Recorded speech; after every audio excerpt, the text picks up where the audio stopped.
Então é dessa forma que muitos idosos, eles acabam sendo dependentes de seus familiares. E o idoso que tem um grau financeiro um pouco maior, eles acabam assim, aparentando ser avarentos, mesquinhos, mas eles não são nessa questão. É que eles têm um poder um pouquinho melhor, eles têm medo de ficar dependentes dos seus familiares. Eles não querem isso, então eles passam para todos os residentes. No lado geográfico. Então a gente tem que colocar assim. Nenhuma pessoa é igual à outra e cada indivíduo tem um lugar, uma posição na sociedade que é importante. Então, o jovem, ele deve sim respeitar o idoso, por quê? Porque o idoso ele tem uma carga geográfica muito maior que o jovem, certo? E, então, assim,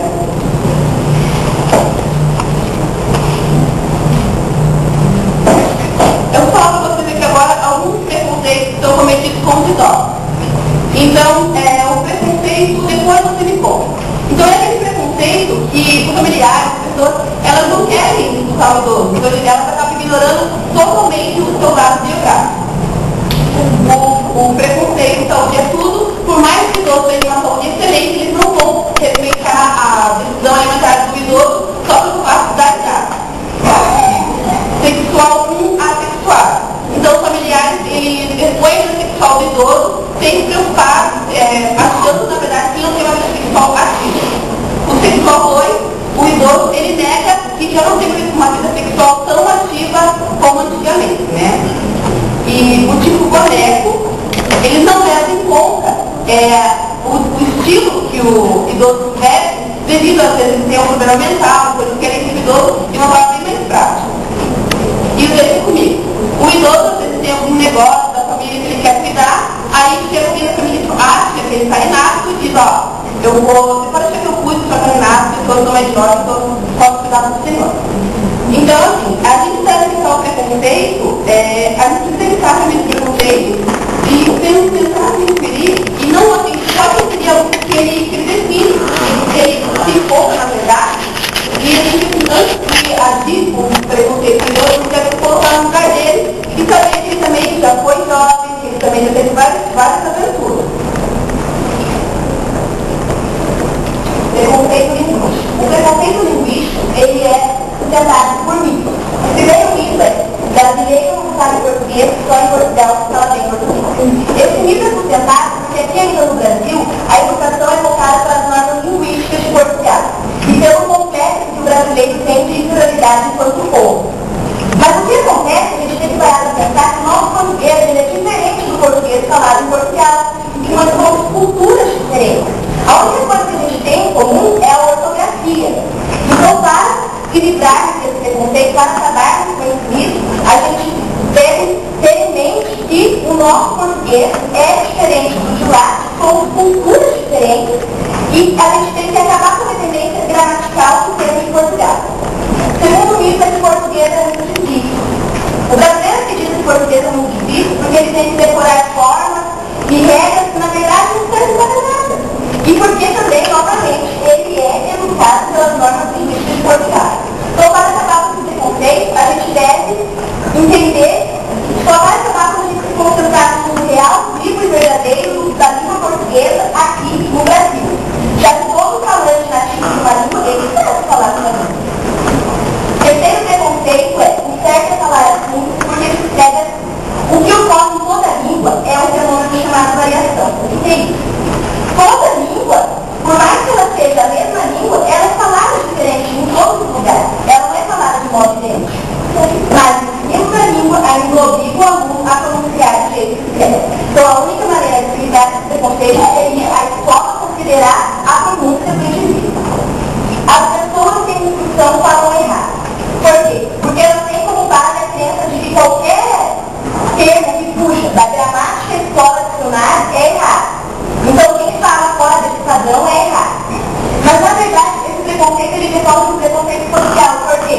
Porque a maioria das pessoas que falam errado, elas estão de classe inferior. Então, elas não têm acesso à educação e à cultura.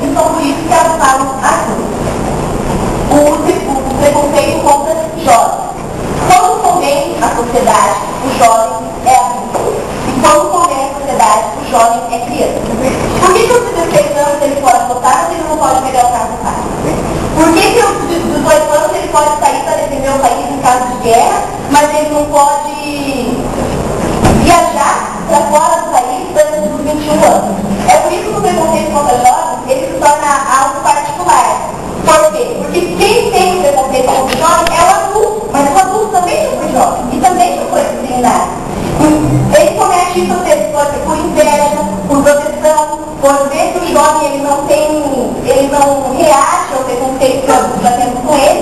E para realizar esse fato, a gente deve fazer com que o adulto ele tenha em mente que ele só está distanciado do jovem por um período de tempo, porque ele também já foi jovem. No caso a sociedade acredita que ele é criança. O artigo 5º do Código Brasileiro do Brasil considera como incapaz de realizar os atos da vida civil os menores de 16 anos. Isso faz com que a sociedade ignore sua individualidade. E o jovem assimila o próprio preconceito contra ele e não age de forma diferente. Ele não tenta reagir contra o preconceito que eles estão tendo contra ele. Então, a única maneira que o jovem tem de acabar com esse preconceito é ele tentar agir de forma diferente, recusando o desprezo, porque o que a sociedade espera dele é que ele saiba admitir o momento em que ele deve ser criança e o momento em que ele deve ser adulto. Gordo. O preconceito contra gordo, o autor exemplifica sua história, porque ele é gordo e ele faz parte da população obesa que existe aqui no Brasil, então ele também sofre preconceito. Ele dá um conceito de preconceito, ele fala que preconceito é uma opinião formada, antecipadamente sem reconhecimento de fato e que ela permeia todas as relações da sociedade. Ele dá outro conceito também, o preconceito é a aversão ao cansaço, é o ódio, ele é cometido involuntariamente, que ele é uma intolerância. Ele conta uma história que dá pista que por que os gordos ficam tão felizes.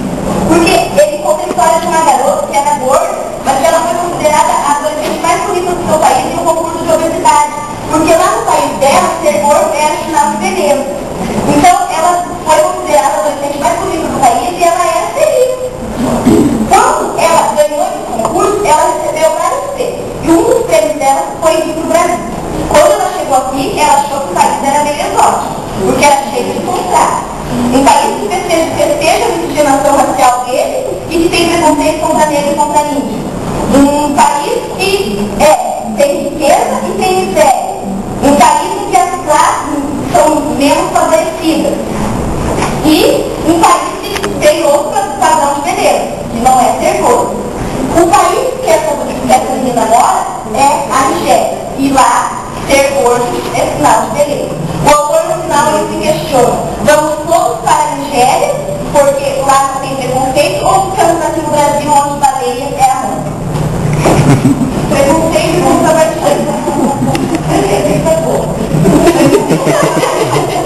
Então, na adolescência do autor, o termo aquisição extraterrestre, ela ficou muito importante na vida dele quando ele descobriu que ele ia ser uma pessoa de baixa estatura. Foi aí que na escola ele começou a sofrer humilhações por ser baixo, então ele resolveu tentar se destacar de outra forma, através de livros e teatro.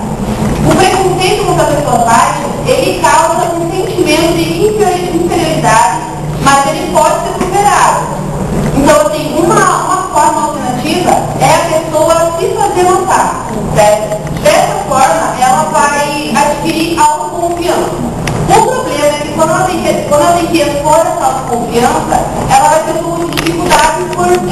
dificuldade também em se relacionar com o conhecimento bruto por sua baixa estatura. É necessário que o indivíduo ele esqueça o seu físico e tem que realmente se fazer notar pelo que ele realmente é.